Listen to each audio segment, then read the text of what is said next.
Il est donc temps pour moi de verser ici à l'intérieur les pâtes.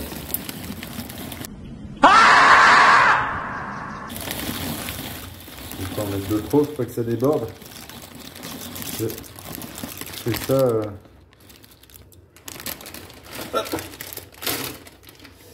Alors que je tiens le téléphone en même temps.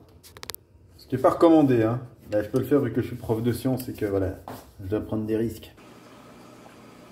Je mélange un peu pour que ça ne colle pas.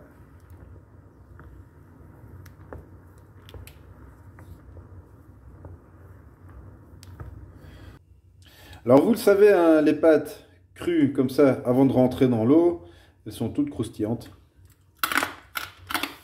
Ouais, quand on les croque comme ça. Il est donc nécessaire de les mettre dans l'eau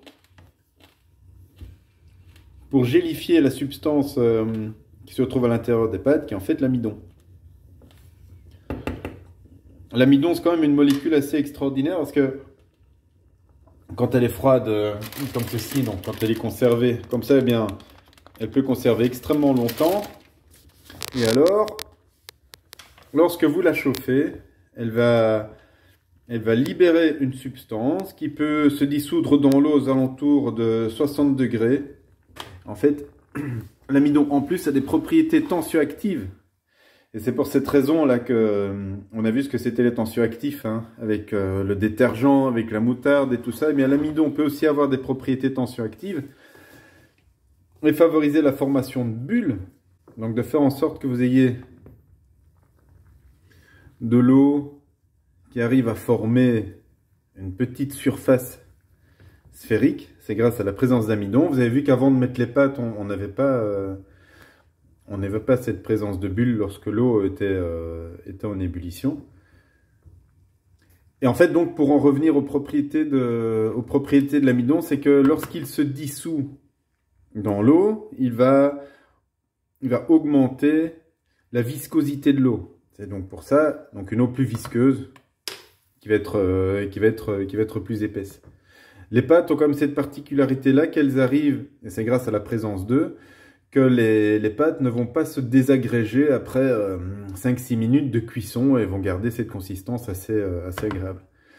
Cependant, lorsque vous faites cuire les pâtes, il va quand même y avoir de l'amidon qui va avoir dans le liquide, qui va épaissir un peu le liquide. Et c'est pour ça que en Italie, eh bien, si je ne me trompe pas, c'est ce qu'on m'a dit, moi j'ai jamais vu ça en Italie même, mais c'est que on fait cuire les pâtes directement dans les sauces, de manière à pouvoir profiter de la présence d'amidon dans l'eau de cuisson des pâtes pour épaissir les pâtes. Maintenant, je ne vais pas faire cette expérience-là parce que c'est un peu dégueu, hein. Mais si vous laissez vos pâtes bouillir comme ça pendant 30 minutes, eh bien les pâtes vont se désagréger et tout l'amidon présent dans les pâtes vont se répartir dans toute l'eau en ébullition. Et là, vous aurez une sorte de purée de pâtes, ce qui n'est pas très bon. J'attends donc les 5-6 minutes de cuisson des pâtes avant de les consommer. Je vais juste en goûter une comme ça. Ouais. On sent que la surface est plus molle, mais l'intérieur est beaucoup plus dur. A few minutes later.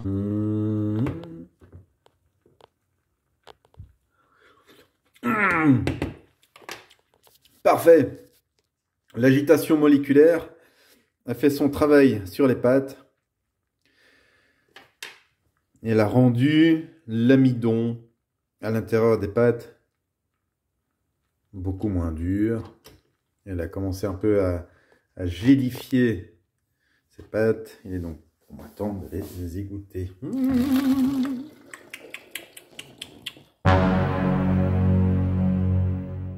Oh, il s'est déshabillé, le petit oignon.